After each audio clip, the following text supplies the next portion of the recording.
It was supposed to be just another calm, uneventful Saturday afternoon in the neighborhood, but beneath the neatly trimmed hedges and carefully enforced rules, tension often brewed where authority met arrogance.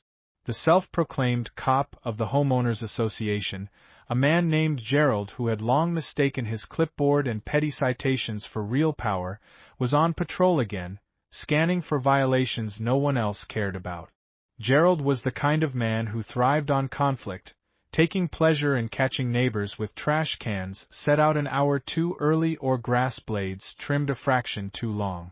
That afternoon, however, his eyes fell on a figure he didn't immediately recognize, a tall, well-built man in plain clothes, walking from his car to one of the houses on the block. The stranger moved with a kind of quiet confidence, his steps measured, his gaze steady, and his shoulders squared. To Gerald, who saw only through the lens of suspicion and imagined authority, it was enough to set off alarm bells. He assumed the man was a trespasser, perhaps someone breaking HOA guidelines about visitor parking. Driven by his obsession with control, Gerald marched forward, chest puffed out and voice raised before he was even within a reasonable distance. "Hey! You can't park there!" he barked, his tone sharp and accusatory. The young man stopped and looked at him calmly, saying nothing at first, the kind of silence that should have made Gerald pause. But Gerald didn't pause, he escalated. His hand went to the holster on his hip, where he carried a handgun he had no business wielding. In one reckless motion, he pulled it free and leveled it directly at the young man's chest, his finger trembling near the trigger. The quiet neighborhood froze. The hum of a distant lawnmower, the chirping of birds, even the breeze seemed to vanish in that instant. Yet the man standing in Gerald's sights didn't flinch. What Gerald could not possibly have known was that the supposed trespasser was no ordinary civilian. He was Daniel, a highly trained Special Forces operator, home on leave after months of high-stakes missions overseas.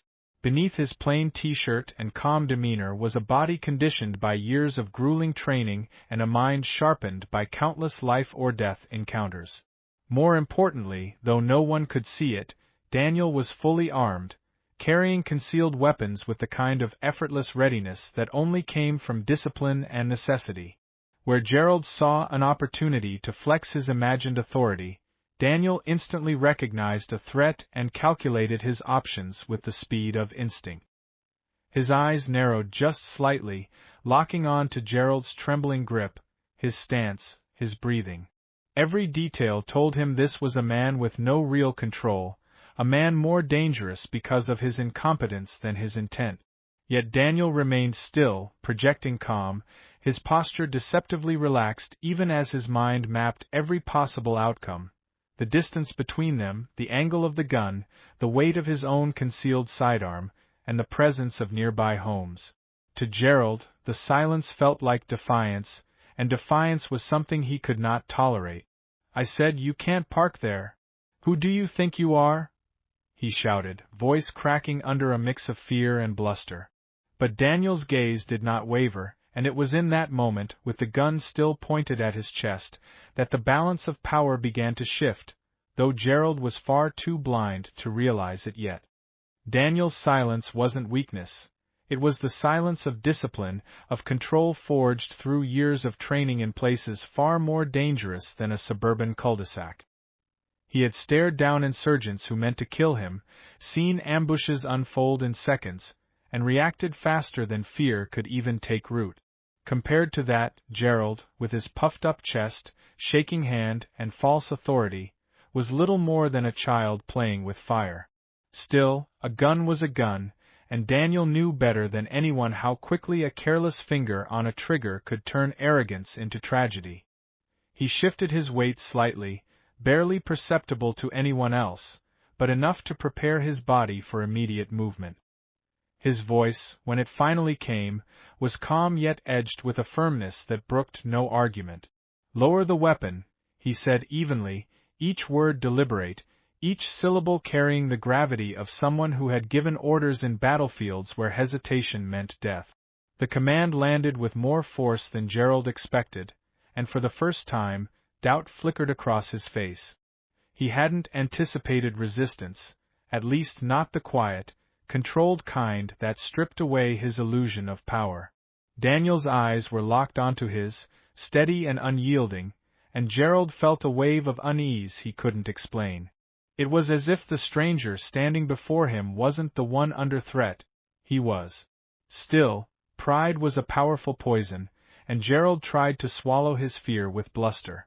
"Don't you tell me what to do. I'm the one in charge here," he barked, his voice cracking again, betraying the nerves he desperately tried to mask. But the more he shouted, the less conviction his words carried. His hand quivered, and the gun wavered slightly.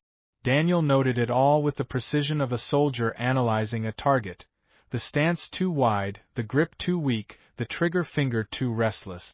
In a flash, Daniel knew he could disarm him in less than 3 seconds. He pictured it. A quick step forward, a twist of the wrist, a downward strike to neutralize the weapon, and Gerald would be on the ground, helpless. But Daniel also knew that such a move, while effective, would escalate the situation to a level from which Gerald might never recover, physically or psychologically. And Daniel wasn't here to destroy his neighbor's life. He was here to keep peace, to protect his family, to remind this man that waving a gun wasn't authority, it was foolishness.